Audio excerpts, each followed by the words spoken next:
So again, we're just approaching it with a more conversation at the bar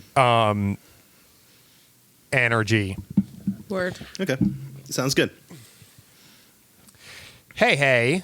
Hi.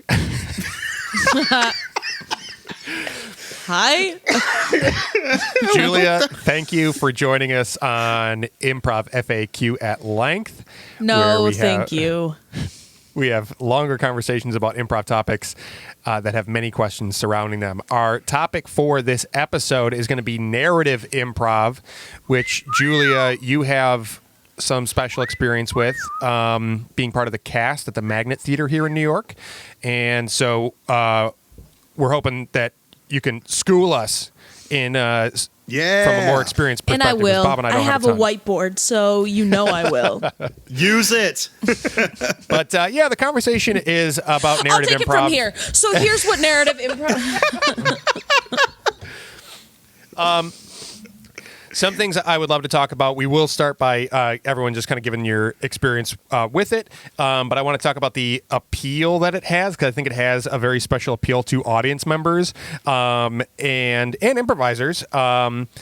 There's a difference in approach between narrative improv and like montage or more organic improv.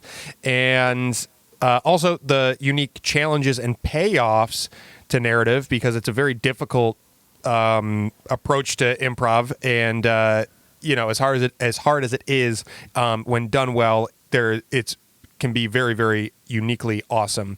And then also the growing popularity of forms that are built around narrative. The specific genres and all that stuff. I would love to crack into that if we can. That's cool. And anything else you guys want to talk about? So.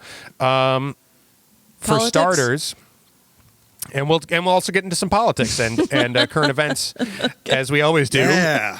Let's crack the code, guys. Is that what your show is? Like, is that what you do? Yeah. Yes, and my political views, please. Current events with Improv FAQ. Why? But so my experience with narrative improv was more limited before coming to New York. I started. One of my first troupes was Legend Has It, which was improvised folk and fairy tales, and it might even be to this day the troupe that I've done the most shows with. But even though that was narrative, I feel like we played it so loose that we never really had like a structured approach to it. At least not for long. We kind of bounced around between different approaches, but it was always very loose, and we even had like meta elements in it, and things were allowed to or encouraged to go off the rails. And even if we weren't looking to do that, that's how it usually went anyway. But one of my house teams at the People's Improv Theater for 2 seasons, so about a year, did genre-based movie form, and we did improvised romantic comedies and improvised film noir. And I love that team and the people on it, but a year of doing narrative improv, really one of the big takeaways for me was that I don't think it's not a style that I love or get excited about, and I find it very challenging and limiting, and I didn't get to a point where I feel like I really conquered it. So what about you guys? What's your experience with narrative improv coming into this conversation? I think the first time, or like I've done it a few times, specifically with the Go Comedy used to do the Ferndale Reads project. Across the street from the theater I work at, there's the Ferndale Library, and they used to put on a big 1-month festival where they would just honor a book and have events surrounded by that book. The first time we did it, me and James did Laughter House 5, based off Slaughterhouse-5. So it was a form based off of Slaughterhouse-5. So there was a lot of time play, and but you basically the main character was the main character throughout the thing. Then after that, we did Secret Secrets, which was also a lot of fun. James, you directed that. That was so much fun. Where so good. All the cast members got to play the same character throughout, and you found out their secrets throughout the whole show, which is given to us at the top of the show. So that was really cool. And then for the last couple of years, I've been playing a show called Date Night, where the two main characters get their characters from classified ads and Craigslist, and we see what happens when these two people meet and have a date, and usually it's successful, and then they get married, and we just see their whole time life, their whole time line. Time life. Which is so interesting because for you, Bob, your narrative experience has to do with a lot of storytelling where the timeline is non-linear. You're telling the story of a couple or the protagonist. Or the family members, but it's a lot of flashbacks and jumping all over the timeline with like recurring. Which is story my scenes. favorite. Is my favorite way to do that, because I think one of the most interesting thing about this type of storytelling is you're focused on the main character, and usually they have some kind of quirk or some kind of event or something that shapes them. Almost I feel like you're doing a super character movie. Like you get to see their origins and why did they have this, so you just discover what makes them interesting, and then you get to dive into the why and discover that organically. So I've always enjoyed that kind of play. I love this kind of play. I love staying one character and really just using the whole buffalo throughout the show. Fair enough. Yeah, so the main thing right now is I am on the cast, like James mentioned. Did you mention it? I did. Like James always mentions in every conversation. My girlfriend Julia, That's what makes you two from work. the cast. But that's a narrative show. It's an ensemble show. It's been running for about 3+ years at Magnet Theater. And so I've been playing with them for about 1.5 years, 2 years-ish. And that show is an improvised play, and you see both the play, scenes from that play, full start to end of that play, and then also you see scenes of those actors backstage. And both of those are like improvised. So we'll toggle back and forth via edits from like scenes from the play and scenes backstage during that amount of time. And and you and I have had conversations about as you've been getting, from the time that you were guest doing shows as a guest to becoming a official member. We've had conversations here and there about getting acclimated to narrative play. Narrative makes me so nervous. I love doing that show, but I really still am like, how do you do it? It's fucking hard. It's hard. I think so.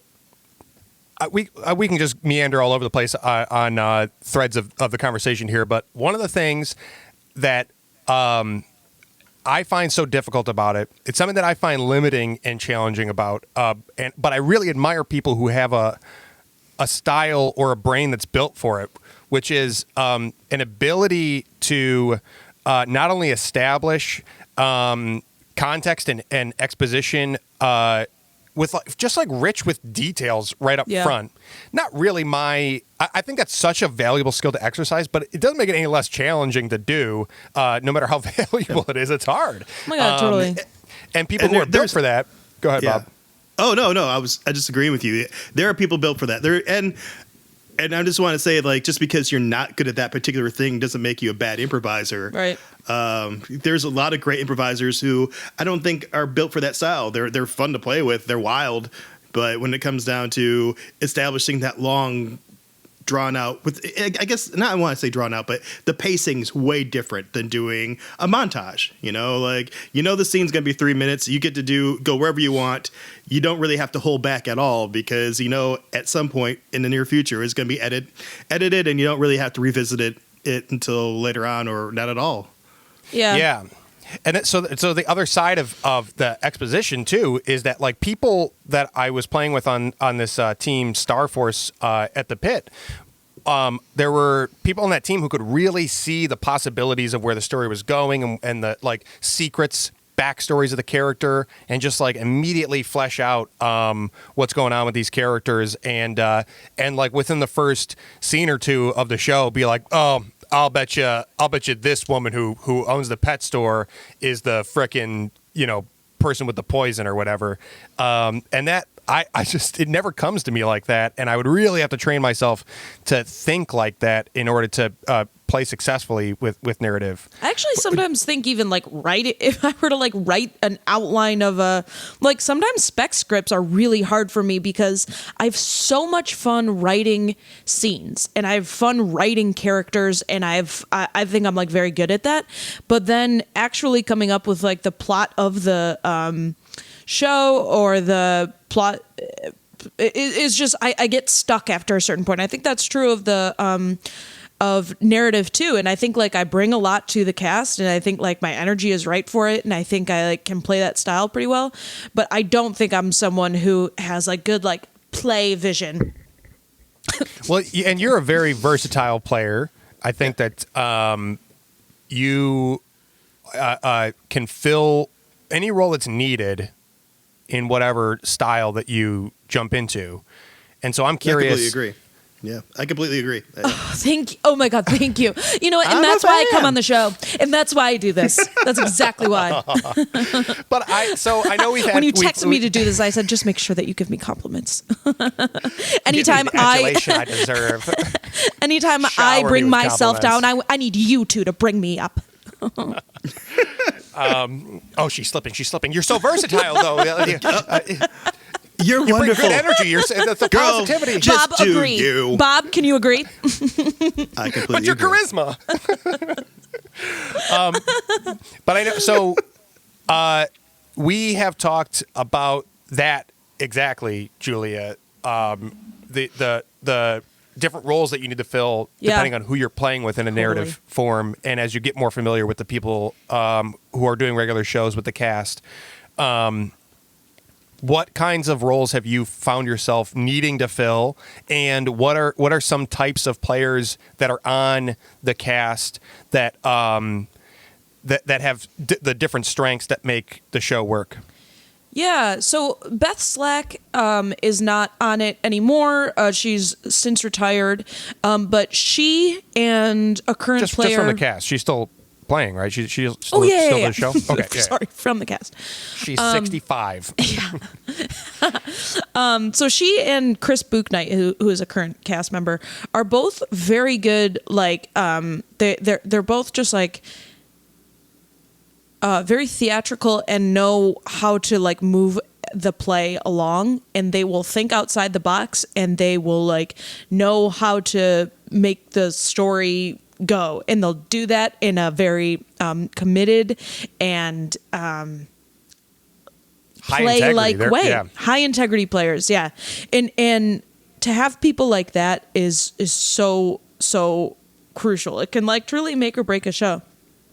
But I do think that like if those players aren't there, people do fill in those gaps for sure. I think we have also players who are kind of they are like plot driven in a way that they will keep the show on track in like a grounded sort of way. I think Kim Brown is just like someone who, when she's there, you know that it's gonna like things are gonna make sense. And someone like Kim and I feel like there are other people too are really good at. I was kind of like, yeah, I've talked to people about this, but like the ability to, when mistakes happen, either brush over them or comment on them in the context of the show so that it makes sense. I think that's invaluable because it's so easy, I think, when mistakes happen for people to be like, let me justify it. Let me freak out. Let me like make a joke about it. And like, that's so tough in a narrative show when people are like jokey or like, yeah, just like quickly go to like the bit of a conversation. I completely understand what you mean, because I don't like when people poke holes into the reality of something we're trying to create. Yeah. We're trying to build a world, and mistakes will happen, but that happens in the real world. So rather than poking holes in the reality and, breaking that fourth wall to go, hey, did you see what they did? Making it part of the character and adding more depth. Yeah. So, not everything's black and white. This character has many degrees, and this is just one of them. Totally. So I like what you said there. Cool. Yeah, totally. Because I think in other styles of improv you can play that more impulsive, like organic, like, oh, let's follow the mistake and like make it worse and heighten it and whatever. But it's so hard. You can't do that in a narrative show. At the same time, though, there are wild cards that keep the show give the show a little bit of unpredictability or liveliness in a good way too. Yes. Right? Yep. Like yeah. Because the show can get really monotonous too. You do it every week or every other week or whatever, and it can feel like the same show over and over. So like the wild cards will bring in just like either character or just like things backstage too. Sometimes that can be like a really helpful place to have a wild card. It's like to add in like the fun of it. Not that the rest of it isn't fun, but it's like the unpredictable. Yeah, the spontaneity. I think Abby Russell and Devin O'Neill was always good at this, but in certain people when they play together too will do this. But I just think everyone in the cast like brings like an awesome energy and can play whatever. I'm not speaking specifically about the way those two perform. I'm just saying I'm not familiar with that at all. But as far as wild card, what would you consider like a wild card move? Either one of you can answer this. What is? Yeah, I guess I'm not following. Like, what do you consider wild card? Wait, are you talking about me? Yeah, either one. Yeah, that's just James, for the both of you. I think a wild card is somebody who's willing to kind of throw caution to the wind on the information that they're introducing to the. I guess I'm specifically thinking about this in narrative.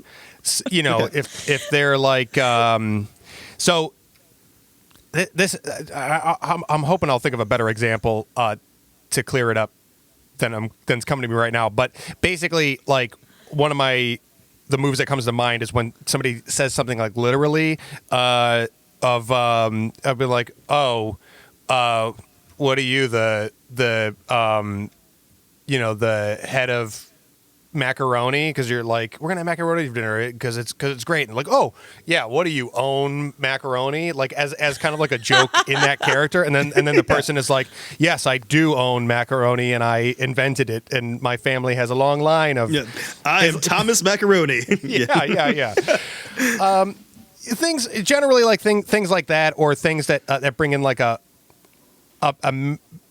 magical or fantastic element to an otherwise. Okay. Because my confusion was because when you said wild card, I was thinking of people who make plays or make choices that have nothing to do with what was established. Because at least with Thomas Macaroni, there was macaroni talk or somewhere. Like I'm talking about the moves when someone just jumps in and like, yeah, but what about all these flying frogs? And like, we were just talking about a wedding. I have no idea what you're talking about. Yeah, well, listen. Yeah. So like, okay, here's an example of a move. Matt Nas, our good friend in the Detroit improv community, when he was coaching my launch group at Go Comedy, we played a show where he joined us, and there was I was in a scene. My scene partner and I were like in the attic of a house, and we were talking about something that vaguely like was referencing a Queen song. Maybe it was like "We Are the Champions" or something. And Matt Nas off stage starts doing the "We Will Rock You" stomp with his feet and hands while we're on stage. He's off stage and he just is going like, doom, doom, doom. and we're like just continuing to talk, and then all of a sudden Matt comes barreling from offstage on as if he just broke through the wall of the attic, and goes, "Hey, I'm Freddie Mercury from Queen." Like Freddie Mercury had been living in the walls of our attic, and I'm like, it's such a powerful move, and it blew the show up in a really good way. And I think that show was even, I think we were doing like a Herald or something, but that to me is like, there's no part of my line of thinking that goes, we lightly touch on Queen and then Freddie Mercury bursts through the wall like the Kool-Aid man into our world. Well, speaking of Nat Nos, he's one of my favorite performers. I love watching Matt. Did you ever hear his $100 rule? No. Okay, so if before you do a walk-on, would you pay $100 to do it? Like, is it such a strong move that would you, if someone's like, would you bet $100 is going to work? Because if you're not willing to bet it's going to work, then hold yourself back. So he bet it on himself. That's cool. That's interesting. I do think Wild Card is about following impulses and like trusting yourself too, and trusting your teammates. But like having having the confidence to like just absolutely go for it, and like whatever comes up in your brain, just like go for it. And I don't think it necessarily is like derails anything. Like, I think if it doesn't necessarily have to, and I think there's absolutely spots for wild cards in narrative improv as well. Yeah, risk, mischief, and impulse. That's wild card. But so what else in either the cast or other narrative shows like makes it work? Or maybe we can talk about like if you had to make from scratch, you're gonna cast a new show and you're holding auditions, like what types of players are you looking for to have all the right ingredients to make a great narrative show? Well, I do think you need people who can play grounded. I think if you have a full cast of people who are just wild cards, or like just, and I don't mean to say the people that we mentioned are wild card improvisers. I just think they have that ability to play. So new conversation. But if you have the people like who can play a scene focused on like the relationship and build their own character and build somebody else's character, you're gonna have a way more successful show. So I would pick people. I mean, the people who are able to play emotionally. I think that's huge. There are some people who are incredible improvisers but won't react to anything. And you'll see that. Like, if they're presented with information like, "Oh, shit, I'm so sorry. I ran over your dog with my car." They'll be like, "Oh." "Oh." Bummer. "I hope it wasn't a shit. 18-wheeler. It's like, No. And it's like, I'm okay. glad. Julia, you're such a good improviser. You can't even fake being bad. Thank you so much. So, well, I also can't fake being good, so it's a double-edged sword. No, you just are. Oh, wow. Oh, God. But you know what I mean? Those people who will just like make the joke instead of actually investing. Oh, yeah. That's tough. It's tough to build a show. And I think there are shows where you play like the same character the whole time, and there's a difference between those that like where that's just the rule, like a La Ronde or whatever, and an actual narrative show. And I think like you can get by with like things in like a La Ronde or whatever, where like you need some more stuff in a narrative show. I also think just like people who like are good at story, like maybe writers, like I think like, or people who see a lot of plays or watch a lot of TV or movies. I think like those types of people are always really good at narrative because it's ingrained in them. Yeah. Can we talk about story arc and also character arc? Yeah. Because you brought up La Ronde, which is a a traditional Larand would be a link of characters where the first character ends up doing the last scene with the last character, so it's like a little relay of characters, and there's character consistency built into that show, but not necessarily story arc in the way that I think we're talking about narrative. Yeah, most of the time they're loosely connected. Yeah, Right. or generally a Larand it can just be like one character per performer on stage. Everybody plays one character for the whole show. Yeah. In a loose sense, but there is something about story arc when it comes to narrative that is its own skill set, and you can have character arc and consistent characters while at the same time not needing to build the same kind of story arc that exists in something like the cast, or that has a beginning, middle, and end of story. Right. Yeah. Well, I do think when you have like a narrative show that needs a storyline, you do have to think about the arc of a story, beginning, you find out who people are and where they are, what's the setting, then what does everybody want, or usually the main character, what do they want, what are they going to do to get it? It's actually kind of funny. This is like how in Story Pirates we teach kids how to write a story, but I didn't think about that either, though. I obviously, so you're in Story Pirates, and I'm sure that does really inform. It does. Just keeping things simple has to go a long way in not just Story Pirates sketch. Just really quick, I know you explained to me off air what Story Pirates are, but some of our Detroit people probably aren't familiar with that. What is that? Yes, Story so Pirates? it's a children's media and entertainment company. The main thing they're known for-ish is we have teaching artists that'll go into elementary schools and teach kids creative writing, and then kids will write stories. Those stories come back to us, directors and actors, and then we will turn those stories into sketches, and then make full shows out of these stories, and then go perform them at schools. There's also podcasts and all this stuff. So it's all based on children writing stories.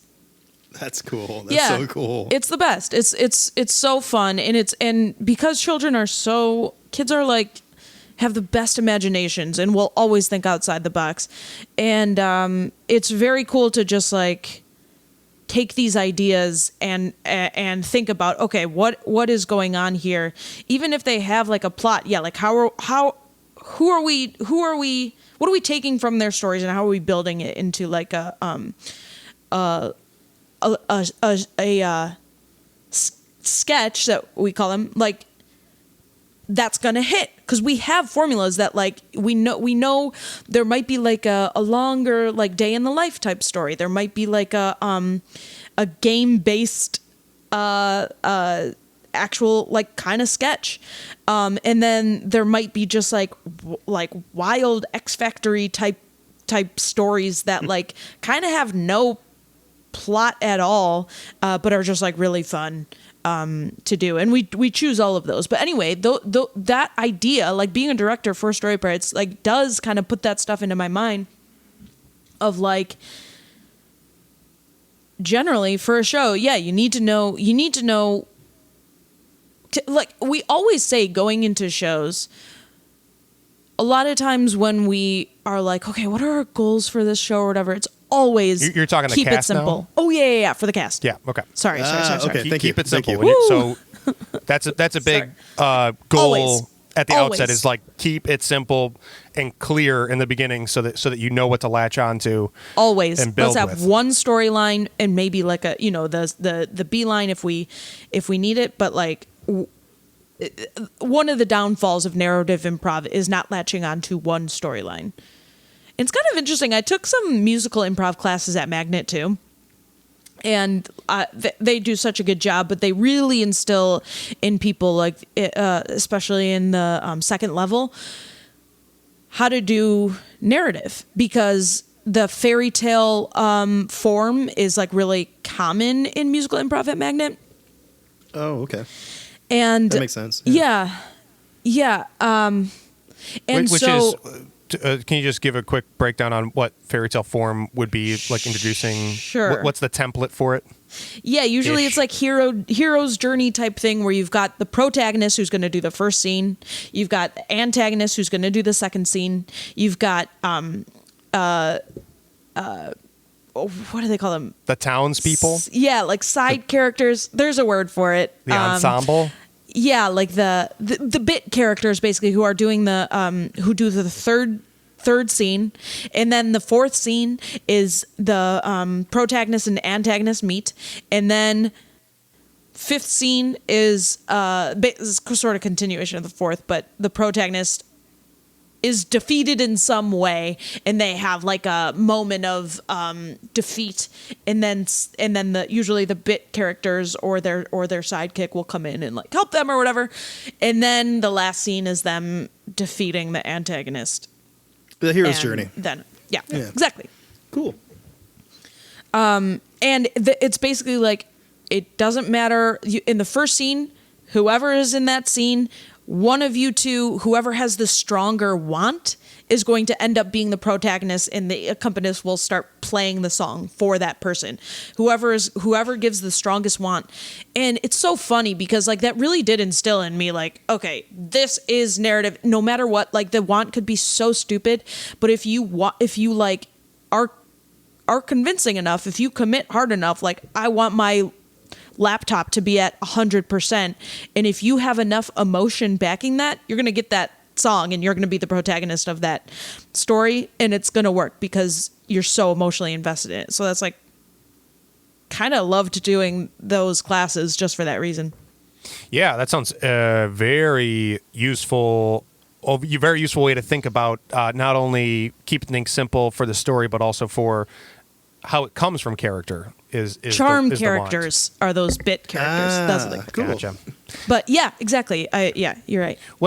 Speaking of character, what are you guys' thoughts on like helpful tips to keep having a consistent character and like developing point of view and a three-dimensional character so that you're not just being like wonky or hollow, and that you can sustain it, you know?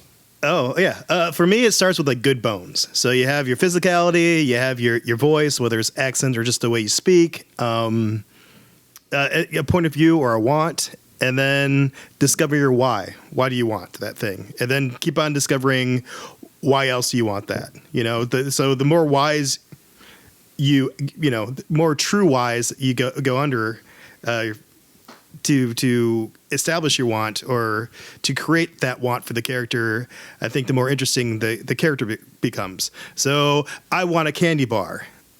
Is it because I'm hungry, or is it because I'm an emotional eater? Why are you an emotional eater? Oh, because I wasn't hugged enough as a kid. Why weren't you hugged enough as a kid? Oh, because both my Comedy parents gold, weren't. baby. Yeah. Getting into it. Yeah, so Here we go, Bob. it's that thing. Yeah, but I mean, it's a strong character, and hey, man, sometimes comedy comes from sadness. Who knows? No, you're right. Yeah, no, totally. Well, yeah. I'll just jump on that because I feel like finding a whys are very important.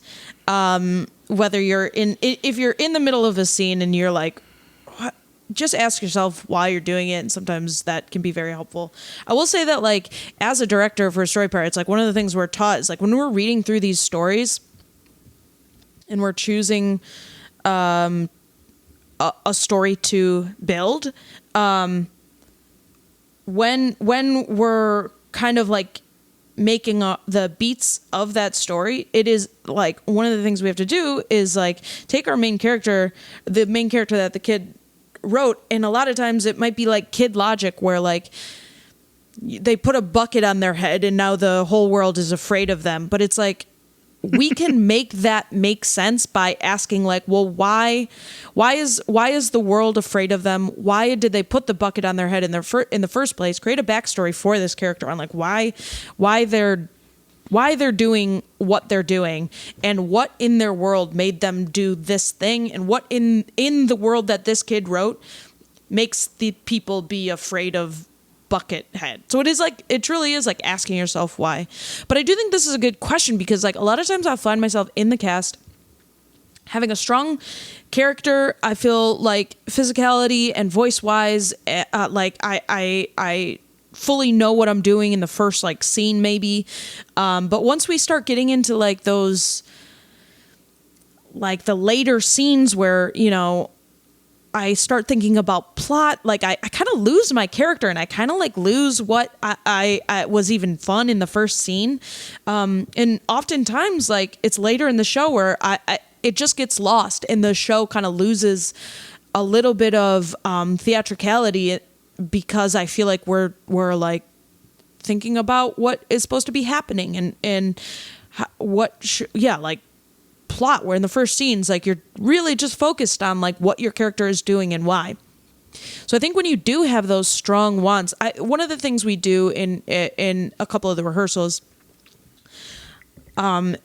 we've done recently is like initiating, just practicing scenes where we're initiating by like making a confession or admitting something. Those are the same things.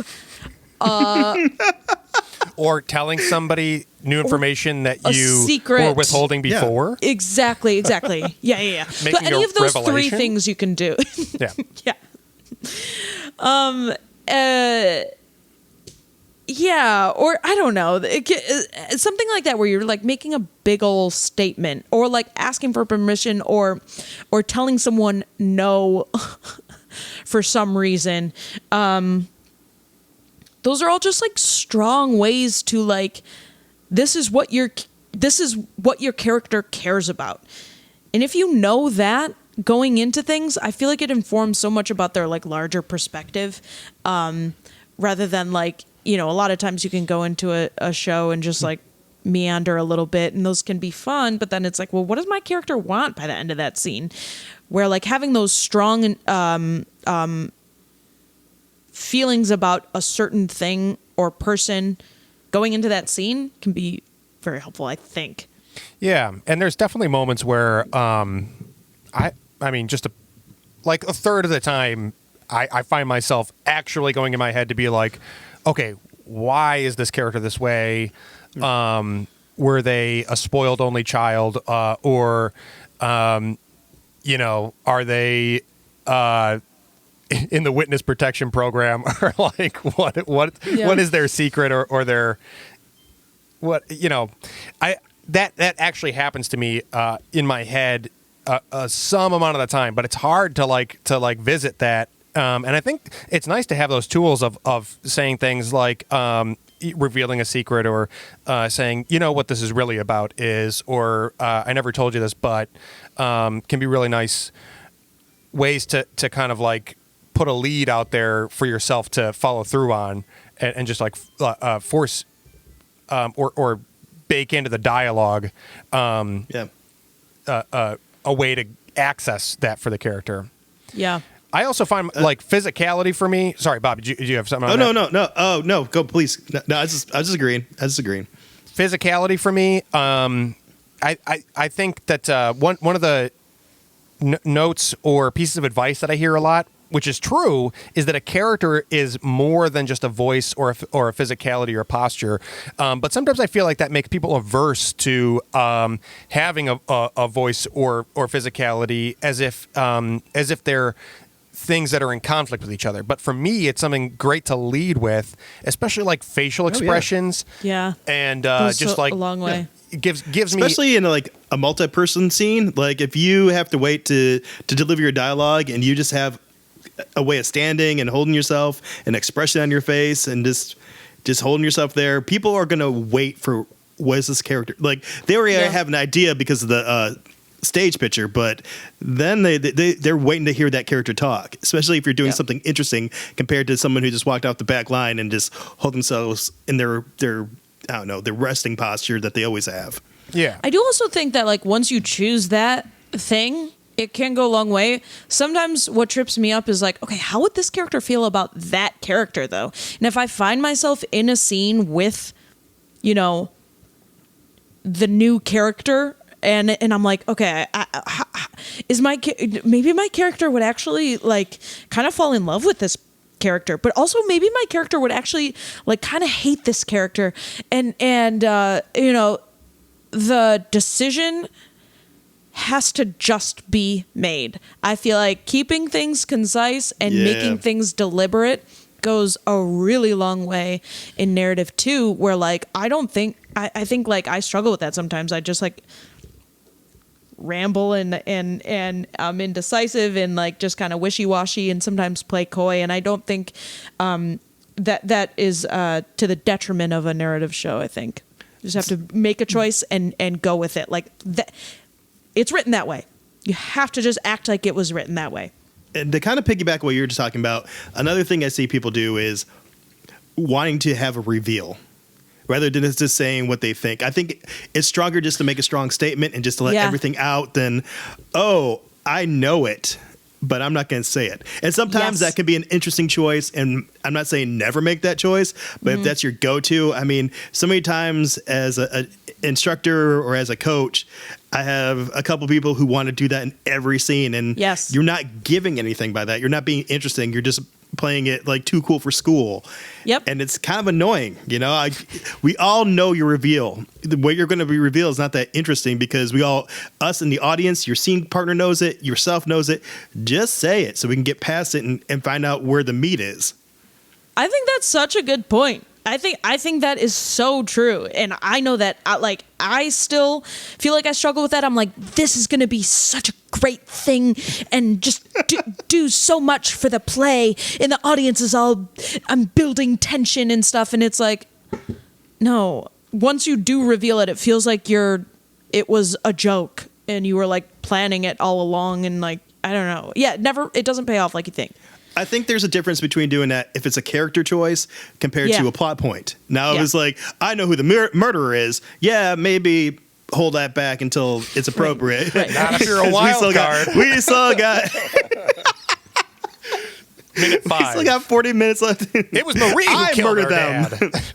I invented macaroni, and I killed a guy. Deal with it. Yeah. But I think that's...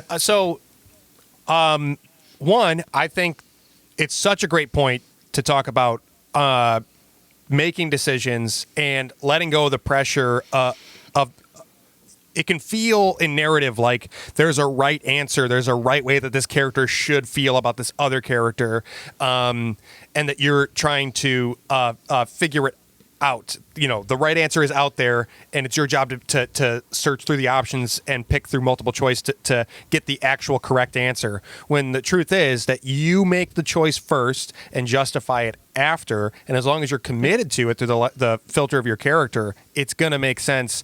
It's your job to make it feel like it makes sense. And I feel like that can really, as much as I say that with such conviction, it's probably one of the hardest things that I get bogged down by in narrative improv is feeling like there's a correct way that the story is supposed to be going. There's a correct ending. There's a correct answer to how my character is supposed to be responding to things. And you got to just shoot first and make explanations later. Yeah. Well, and going back to like what's so helpful in a narrative player is like someone who really is able to commit to the show fully, and like whatever happens during it, like you just said, James, like reacting to it how their character would react, and not having to poke holes and be like, well, what should have happened is this or whatever, saying that in any amount of words. I like think back to this one show where everyone came out of it being like, that was so wacky, and I came out of it being like, I cannot believe it really, the plot of the show, this was for the cast, the plot of the show was so weird, but it was simple. We ended up being like turning into like dancing fish or something. It was literally so weird, but we all like committed so hard to it. And I was just like, honestly, that was one of the best shows I feel like we've ever done. And everyone was like, that was so weird. And you do have to take the temperature of how everyone like feels after the show.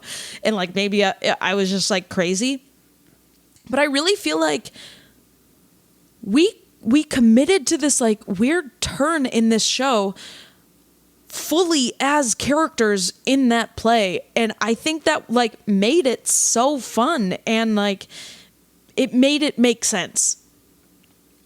I love shows like that. And to me personally, I think a show like a story like that works best when the relationships are strong. Like if you think of like a Pixar movie such as like Toy Story. No, we never find out why the toys are alive. We don't care after a while. We just care about them, the characters, and the relationship, and then the adventure. So you can have, you know, a weird ass cowboy and I don't know why he's weird ass, but a living cowboy toy and Buzz Lightyear, and they can exist. And you got to rely on your audience to you know, allow that disbelief, you know, or suspension of disbelief for that to happen. Yep. And hopefully those are just the rules of the world. And Because if you don't have to comment on it, then the audience won't care. So my point being, like, you can get as weird as you want, but as long as the audience can relate to the relationship or have something in the story that's relatable for them to wrap their mind around, it won't be too far of a reach. That's a great point. Yeah. And maybe to kind of start wrapping things up here, just to say that like all those things are difficult as much as they, you know, even ironically keeping it simple is very difficult. But stacking these things up and approaching narrative with the intention to master these skills, when done well, the payoff is huge. And whether it's that show for you personally as a performer or for the audience, there's, you know, you can get equivalent versions of it in different ways in organic shows or montages and whatnot. But narrative has its own. I think what it is the impressiveness. It is like musical improv, where it's like not only are you improvising, but you're singing songs on top of it, and those are two separate skill sets that are combined. Narrative is like that too, or you know, where especially if there's a specific genre attached, so that the reward is really befitting the challenge for narrative improv. Yeah, I think that's a great point. A lot is forgiven if you treat it like it is supposed to happen. And I think that is like very true. Musical improv, they're promising like a fully improvised musical or a fully improvised show where they're going to make up these songs. That's very impressive. And the audience is just ready to see that. So if people just go for it, I mean, there's so much that's forgiven. I think that's true of the cast too. Like I think that like even if we have kind of shows that we feel like, okay, that maybe wasn't our best, if we're going out there, I mean, just like we're promising a fully improvised play. So already the audience is like, okay, let's see it. And as long as we're believing in it, then like I think truly a lot is forgiven. Yeah. Yeah, absolutely. Okay, so I think that just about cover. I mean, I could talk about this forever, and this is fun. but it covered at least the main points. I guess one last thing that I'll say too is that it's tricky with length, right? I think that the great thing about the cast is you guys are afforded the entire hour to make the show, and you make use of it as well. It's tough in the New York landscape, or even the standard time for a troupe slot in Detroit, and I think most places is like 20 to 25. It can be a little tighter in New York, and places like LA or Chicago I think are the same way. Or during festivals, like you get a lot less because they're trying to get 3 acts within an hour. So yeah, even when everything's running on time, you still lose time. because the hosts and everything. Yeah. Yeah, it's an additional challenge on top of everything else, but it's honestly all the more reason to, one, keep it simple, and two, make the choices and the revelations as they come to you, and not hold on to anything because you think it's going to savor tension. It's just like, get it out there and deal with it, because you only have this X amount of time, not 2 hours of a feature-length movie. Okay. Any other closing thoughts on narrative and story arc, character arc, that sort of stuff? No, I think we got it all. I think my only advice would be like, keep it simple and take your time. Take your time. Yep. And now I think I get it. Narrative improv. That's what this conversation was about. It's like, this is your intervention, Julia. Can you write that on a whiteboard, please? I've seen some of your shows, and Yeah, we I'd wanna talk really to you love about, to like- have you on this show. To We were kind of really, wondering, like, do you know what you're doing up there with the narrative stuff? Because no, how? maybe we should talk about it and just kind of figure out what's going on. Yeah, Julia, why don't really you tell felt us she some knew. of what you think, and we'll tell you what's right. I thought she knew what she was talking about when she put the glasses on, but now I'm not so sure. Oh boy!